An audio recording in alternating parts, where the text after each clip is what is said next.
주보에 있는 대로 우리 오른손 높이 들고 믿음의 고백 함께 선포하겠습니다.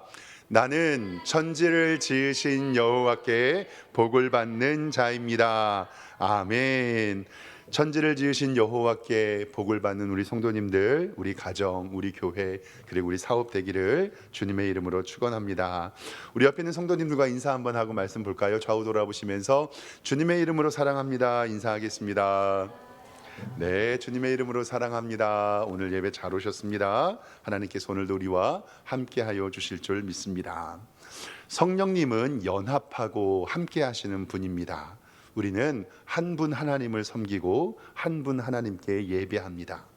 하나님도 하나이시고 성령도 하나이시고 주도 하나이시고 그리고 하나님의 교회 역사하시는 성령님도 한 분이십니다. 그래서 하나님의 교회, 즉 하나님의 몸도 하나입니다. 베드로 사도에게 이방인인 고넬료에게 임하신 성령님도 동일한 하나님이시고 그 은혜가 동일하게 역사합니다. 환상을 통하여 두 사람을 만나게 해주시는 하나님, 베드로가 이방인 로마 군인이었던 고넬료 가정을 이제 방문을 합니다.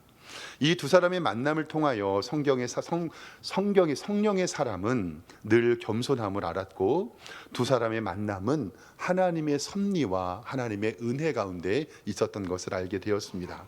그리고 이 고넬료의 믿음의 자세를 보면서 우리는 늘 코람데오 하나님 앞에서의 신앙생활을 하여야 함도 배웠습니다. 이제 고넬료의 식구들과 친구, 친척들이 모였습니다. 오늘 말씀 10장 33절 하반절에는 이렇게 기록되어 있습니다. 이제 우리는 주께서 당신에게 명하신 모든 것을 듣고자 하여 다 하나님께 모였습니다 라고 얘기를 합니다. 이제 고넬료는 어떠한 복음의 소식인지 궁금해서 자기의 친척과 친지들과 친구들을 다 모아서 이제 하나님의 말씀을 알려주십시오 라고 이야기를 합니다. 이제 베드로가 하나님의 말씀을 선포합니다. 베드로의 설교를 통해서 몇 가지 은혜 함께 나누도록 하겠습니다. 첫 번째, 베드로의 설교를 통해서 우리가 말씀의 은혜 받을 것은 첫 번째로는 하나님은 외모를 보지 않으신다는 것입니다. 하나님께서는 우리의 믿음만을 보십니다. 34절 말씀에 이렇게 성경에 기록이 되어 있습니다. 베드로가 입을 열어 말하되 내가 참으로 하나님은 외모를 보지 않으시고, 여기서 이 외모라는 것은 잘생기고 못생기고 예쁘다라는 이 뜻이 아닙니다. 사무엘상 16장 7절에 사람은 외모를 보거니와 하나님은 중심을 보신다라고 이야기할 때 이스라엘 백성들이 사울을 보면서 좋아했거든요. 왜냐하면 다른 사람들보다 키가 크고 얼굴도 잘생겼고 정말 보기에 좋았는데, 그때는 잘생긴 외모, 사람들이 볼만한 외모에 사람들이 환호했습니다. 그때는 하나님께서는 외모를 보는 것이 아니라 중심을 보신다. 사무엘상 16장 7절 말씀에 사람은 외모를 본다는 말을 좀 중요하게 생각해야 됩니다. 사랑하는 성도 여러분, 하나님은 중심을 보시지만 사람은 뭘 본다고요? 외모를 봐야 된다고. 그래서 가끔씩 결혼을 못하고 이렇게 혼자 계시는 분들이 이런 말씀을 해요. 목사님, 저는 있는 그대로의 저를 생각해 주는 사람을 좀 소개시켜 주세요. 사랑하는 성도 여러분, 있는 그대로를 사랑할 수 있는 사람이 있을까요? 없을까요? 오늘 성경 말씀에 사무엘상 16장 7절 말씀에 사람은 외모를 봅니다. 그러나 하나님께서는 무엇을 보신다고요? 중심을 보십니다. 근데 오늘 34절에 있는 베드로가 입을 열어 말하되 내가 참으로 하나님의 외모를 보지 않으시고 라고 이야기하는 것은 뭐냐면, 잘생기고 못생기고를 넘어서 혈통이나 국적과 상관없고 유대인이나 이방인이나 세례자나 할례자나 비할례자나 율법을 아는 자나 모르는 자나 있어서의 구원론을 우리에게 말씀하고 있습니다. 35절 말씀에 보면 각 나라 중 하나님을 경외하며 의를 행하는 사람은 다 하나님이 받으시는 줄 깨달았도다라고 성경은 이야기합니다. 오늘 말씀 가운데에서 중요한 것은 뭐냐면요, 지금까지 이방인들에게 복음을 전할 기회가 없었고 이방인들은 예수님을 안 믿는다고 생각을 했습니다. 즉 유대인만 구원을 얻고 율법을 지켜야 하고 할례를 받아야 구원을 얻을 수 있다고 이스라엘 백성들과 사도들도 생각을 했습니다. 우리가 요즘에 새벽 예배 때 빌립보서의 말씀을 배우는데요. 얼마나 그것 때문에 치열했냐면 사도행전 15장에 보면 이스라엘 백성들 리더들 종교 지도자들이 모여서 총회의를 해요. 그러니까 예루살렘 공의회를 했는데 그때에 모였던 이유가 뭐냐면 예수님을 믿는 사람은 할례를 받아야 될까요? 안 받아야 될 거에 대한 질문입니다. 그 말씀에 대해서 이 베드로는 하나님은 외모를 보지 않고 믿음을 보신다라고 말씀합니다. 율법을 몰라도 할례를 받지 않아도 유대인이 아니어도 하나님께서 예수 그리스도를 믿는 믿음만 있다면 그 사람을 어떻게 해주신다고요? 구원하여 주시는 것을 우리에게 말씀하고 있습니다. 이제 성경은 각 나라 중에서 하나님을 경외하며 의를 행하는 사람을 이야기를 합니다. 이것이 초대교회의 구원론의 기초입니다. 율법이나 할례로 구원을 받는 것이 아니라 우리는 예수 그리스도를 믿는 믿음으로만 구원을 받을 수 있다는 것을 성경은 이야기합니다. 화면 보시면서 로마서 3장 27절의 말씀을 통해서 우리 다시 한번 구원론을 회복하기를 원합니다. 그런즉 자랑할 때가 어디 있느냐? 무슨 법으로냐? 행위로냐? 아니라 오직 믿음의 법이로다. 그러므로 사람이 의롭다 하심을 얻는 것이 율법의 행위에 있지 아니하고 믿음으로 되는 줄을 우리가 인정하노라. 29절에 하나님은 다만 유대인의 하나님이시냐 또한 이방인의 하나님은 아니시냐 진실로 이방인의 하나님도 되시느니라. 아멘. 할례자도 믿음으로 말미암아 또한 무할례자도 믿음으로 말미암아 의롭다 하실 한 분 하나님은 한 분이시니라. 아멘. 이제 옛날에는 유대인이어야 할례를 받아야 하나님이 선택한 백성이어야만 구원을 얻을 수 있다고 생각했는데 이제는 이방인의 선교의 문이 열려서 하나님의 복음이 세상으로 땅끝으로 그리고 우리에게까지 전해집니다. 이 복음은 예수님을 믿는 믿음에서 말미암습니다. 이제 36절부터의 말씀을 보면 예수 그리스도께서 이 땅에 오신 평화의 복음, 그리고 마지막 39절까지 예수님께서 우리를 위하여 죽으심, 그리고 예루살렘에게 하나님의 증인이 됐다는 것을 우리에게 말씀하고 있습니다. 즉 예수님께서 이 땅에서 오셔서 우리를 위하여 죽으시고 부활하심으로 말미암아 하나님의 복음이 증거된 것을 우리에게 말씀하고 있습니다. 즉 구원받는 자들은 하나님께서는 외모를 보시는 것이 아니라 그 마음의 믿음을 보신다는 것을 꼭 기억하시기를 소망합니다. 두 번째로는 우리 성도님들 우리는 하나님의 예정을 받은 사람이라는 거예요. 즉 구원은 그리스도에게 있으니 이 모든 권한이 하나님에게 있다라는 것입니다. 오늘 말씀 조금 뛰어넘어서 41절에 보면 어떻게 기록이 되어 있냐면요. 41절 성경 보겠습니다. 모든 백성에게 하신 것이 아니요 오직 미리 택하신 증인 곧 죽은 자 가운데서 부활하신 후 그를 모시고 음식 먹은 우리에게 하신 것이라 라고 성경은 이야기합니다. 즉 하나님의 복음, 예수님께서 태어나시고 죽으시고 부활하신 그 사건을 모든 백성에게 하신 것이 아니라 오직 미리 택하신 증인 곧 죽은 자 가운데서 부활하신 그를 모시고 음식 먹은 우리들에게 예수님께서 나타내 주셨다라고 이야기하는 겁니다. 이것이 바로 개혁교회가 이야기하고 있는 하나님의 예정의 교리입니다. 이것은 조금 어렵습니다. 이것은 운명론과는 조금 다릅니다. 이 예정론이라고 이야기하는 것은 어떤 것이냐면 내가 예수님 믿고 구원받았습니다. 그리고 나의 모든 인생의 여정을 살펴보니 그 모든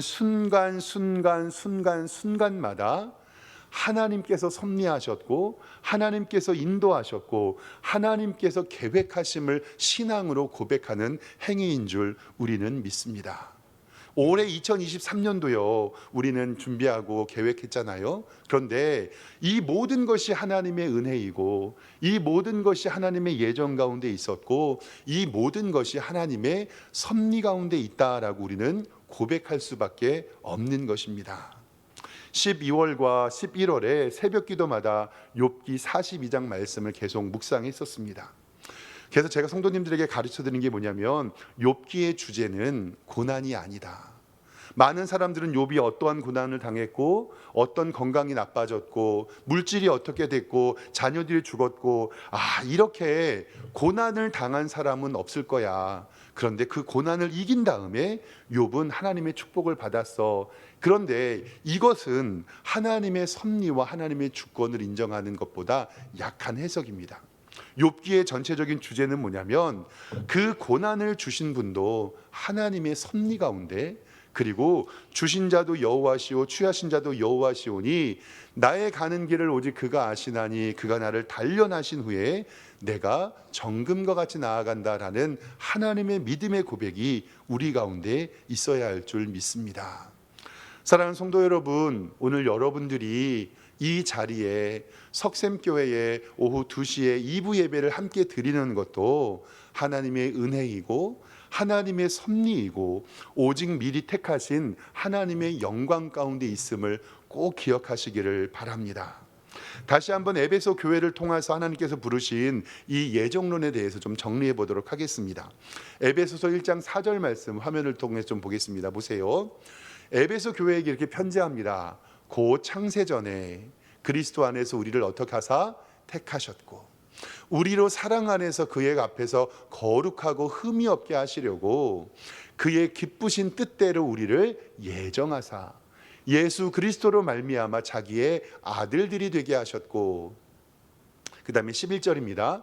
모든 일을 그의 뜻의 결정대로 일하시는 이의 계획을 따라 우리가 예정을 입어서 그 안에서 기업이 되었으니 이는 우리가 그리스도 안에서 전부터 바라던 그의 영광의 찬송을 되게 하려 함이라. 아멘.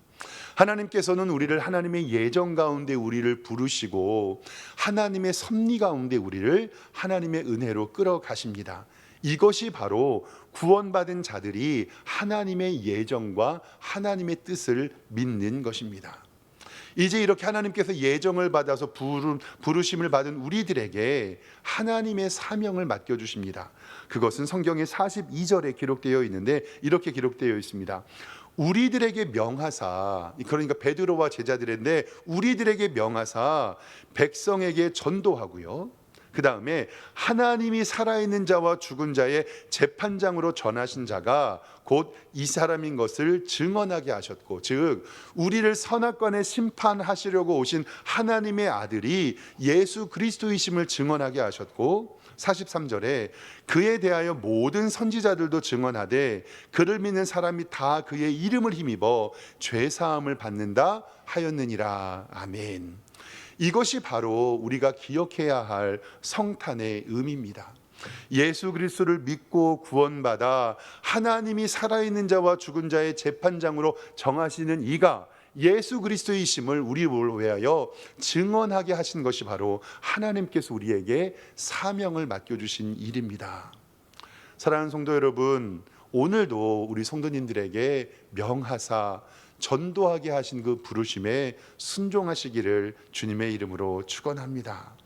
하나님 곧 살아있는 자와 죽은 자의 재판장 모든 선지자가 예수 그리스도를 증거하고 예수님의 이름만이 우리에게 구원이 있음을 성경은 말씀해 줍니다.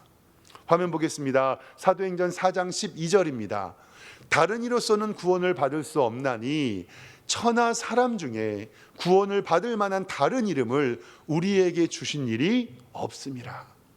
하나님이 세상을 이처럼 사랑하사 독생자를 주셨으니 이는 그를 믿는 자마다 멸망치 않고 영생을 얻게 하려 하심이라. 아멘. 사랑하는 성도 여러분, 예수님만이 구원이고 예수님만이 능력임을 기억하시고 우리를 구원해 주실 이 예수 그리스도 한 분이라는 것을 꼭 기억하시기를 소망합니다. 마지막 세 번째로는요, 말씀이 선포되는 것에 하나님의 성령이 임한다라는 사실입니다. 오늘 말씀 44절에 보니까요, 어떻게 기록되어 있냐면 베드로가 이 말을 할 때에, 이 말이 뭐냐면 하나님은 외모를 보지 않으시고 예수님의 복음 십자가와 부활을 말할 때에 성령이 말씀을 듣는, 즉 하나님의 능력으로 말미암아 말씀을 듣는 모든 사람에게 내려왔다라고 우리에게 말씀합니다. 이렇게 말씀이 선포되는 곳에 성령님이 임합니다. 요한복음 1장 1절에 태초에 말씀이 계셨고 이 말씀이 하나님과 함께 하셨고 이 말씀은 곧 하나님이라고 말씀하시고 말씀이 육신이 되어 우리 가운데 거하신다고 우리에게 말씀하고 있습니다. 즉 하나님의 성령의 역사는 말씀의 사역입니다. 그래서 목회자들이 매일 강조하죠. 매일마다 하나님의 말씀을 묵상하고 배워야 하는 이유가 바로 말씀이 있는 곳에 성령님이 임재한다라는 사실입니다. 올해 2023년도에 우리 교회 성도님들 너무 잘하신 것 중에 하나가 우리 성경 개요 구약과 신약 공부하신 것인데 인터넷을 통해서 많이 조회수가 된 것은 한 100회가 넘는 것도 있더라고요. 아무튼 잘 들어주셔서 감사합니다. 우리 성도님들이 이렇게 얘기해 주시는 거 들었어요. 목사님 정말 신기해요. 그때 성경개요 수업 들으고 배운 말씀이 이제는 들립니다. 목사님이 농담으로 말씀을 들을 때 아는 만큼 이해하고 아는 만큼 믿어줄 수 있다고 했는데 그 말이 맞습니다 라고 하시는 걸 통해서 결국은 말씀의 능력이구나. 우리가 신앙생활을 하면서 처음에는 정말 잘 알지 못하잖아요. 그런데 하나님의 말씀을 배우면서 조금씩 자라납니다. 저도 지금도 기억해요. 옛날에 신앙생활할 때 두 분 다 이제 어떤 성도님이 교회에 오셨는데 전 앞에서 예배 준비하고 있고 그 두 분이 교회 처음 오셨는데 예수님을 믿은 지 얼마 안 되는데 막 가슴이 뜨거우신 분이에요. 근데 이제 한 분이 처음 오신 성도님이 둘 다 처음 이렇게 물어봐요. 야, 목사님이 지난 주일날 설교하는데 성경은 66권이라고 그랬는데 나머지 65권은 어딨냐고 물어보는 거예요.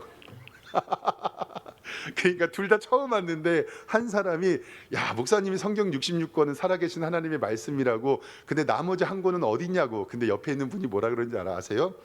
66권 다 가지고 다니면 무거우니까 오늘 한 권만 가지고 온 거라고. 그래서 우리에게는 성경 66권이 굉장히 익숙하지만 이거 누가 봐도 한 권이라고밖에 생각되지 않잖아요. 그 같은 일도 있을 수 있구나. 또 재밌는 이야기인데 예수님을 잘 믿는 한 며느리가 예수님 안 믿는 자기 시아버지를 전도했어요. 그래서 근처의 교회에서 부흥회가 열린다고 해가지고 시아버지를 모시러 가서 아버님 이번에 어느 교회에서 부흥회가 있는데 같이 가서 우리 기도하고 와요 라고 얘기를 했어요. 예배를 은혜롭게 잘 마쳤습니다. 그리고 이제 이 며느리가 하고 교회 성도님들이 같이 통성기도를 하는데 이 며느리가 갑자기 주여 이렇게 부르더니 아버지 하고 이렇게 기도를 하는 거예요. 아버지. 그러니까 옆에 있는 자기 시아버지가 가만히 바라보니까 얘한테 아버지가 있으노? 그래? 그래서 시아버지가 뭐라고 기도했냐면 사돈어른 사돈어른. 이게 우리에게 믿음이 익숙한 사람들에게는 아무 일처럼 느껴지지 않지만 이것을 바라보면서 우리는 처음에는 진짜 교회에 아무것도 모르고 천둥 벌거숭이처럼 가끔씩 우리 교회에 우리 아이들이 교회에 방문해 줘요. 그래서 교회에서 이렇게 라면도 먹고 가고 공부도 하고 며칠 전에는 교회에 와가지고 학교 숙제도 하고 그러더라고요. 너무너무 좋아요. 이제 아이들이 저한테 물어보는 거예요. 목사님은 평일날에는 교회에서 뭐 해요? 목사님은 좋겠다. 일요일 날만 교회 가고 일주일에 한 번이라고 월급 받고. 그래서 제가 제일 좋은 직업이 목사라고 얘기했습니다. 이렇게 우리가 처음 예수님 이제 오늘 집에 가셔가지고 사돈어른 이거 생각납니다. 배워야 돼요.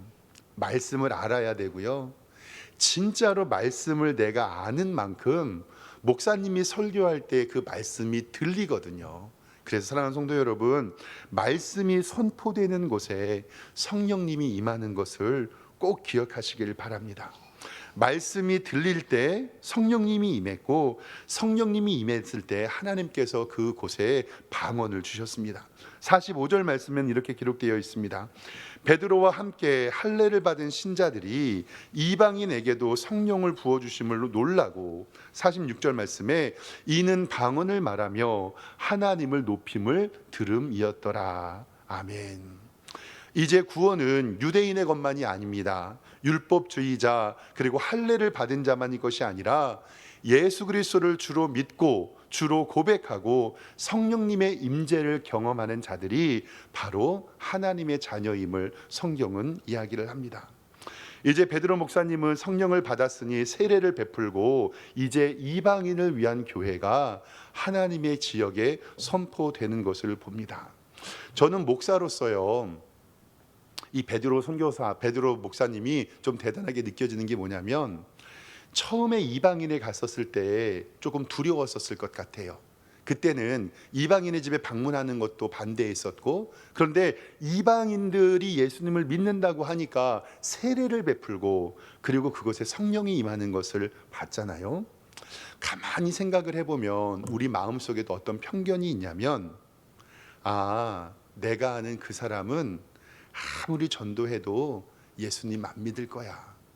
그 사람은 꽉 막혀 있어서 내가 전도해도 안 믿을 거야 라고 가끔씩 우리도 편견을 둘 때가 있습니다. 그런데 사랑하는 성도 여러분, 이 세상에 예수님 못 믿을 사람 있습니까? 없습니까? 없습니다. 왜냐하면 내가 예수님 믿었잖아요. 이 죄인이, 이 못난 내가 예수님 믿으면 이 세상에 예수님 못 믿을 사람은 없습니다. 베드로는 이방인에게 세례를 주는 것이 두렵고 떨렸을 수도 있었지만 그때 분명히 알았어요. 성령님이 말씀 가운데 임재하시고 그것이 하나님의 교회가 되었습니다. 고넬료 가정은 하나님의 영적 임재를 경험했고 이것을 통하여 이방인의 선교가 시작이 되었고 선교의 역사를 다시 쓰게 되었습니다. 오늘 말씀을 바라보면서 첫 번째, 하나님은 외모를 보지 않으십니다. 그리고 두 번째, 하나님은 우리의 예정 가운데 우리를 부르시고 예수 그리스도를 통한 구원을 우리에게 말씀해 주십니다. 그리고 마지막 세 번째로는 말씀이 선포되는 곳에 하나님의 성령님이 임합니다.